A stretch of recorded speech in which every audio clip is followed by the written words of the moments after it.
Tuloy ngayon ang shooting ng Valentine's ngayong araw February 13 at ito nga ay tutuloy pa sa mga susunod na araw dahil papalabas na ngayong March 2024. At happy naman ang buong Kim Pao Universe at Kim Pao Worldwide dahil kita sa video ni Ate Heidi na assistant ni Kim Chiu na namimigay ito ng mga flowers sa mga staff and crew sa taping nila. Nagpost nga si Ate Heidi at sinabing thank you Pao dahil pating siya ay binigyan ni Paolo Abilino ng flowers. Pero ang kinagulat at kinakilig ng bawat Kim Pao fans ay nang i-post ni Ate Heidi ang larawang ito na may nakalagay na wow, my secret admirer at tatlong heart-eyed emoji. Kung isusum mo ang picture na ito, makikita mo ang Chinita Princess na obvious naman na si Kim Chiu ang binigyan ng napakaraming pink roses ni Paolo. At sa suot din naman na checkered na polo na ito ay kitang-kita na si Kim.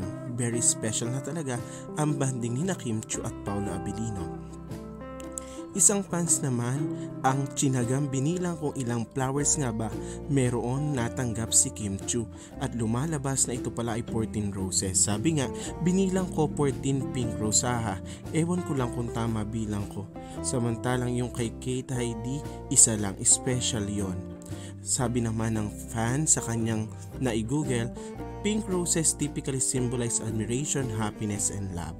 Well, trending agad sina Kim Chiu at Paolo Abilino dahil sobrang ganda ng Valentine's na ito, and as friends or as co-workers, they are so sweet.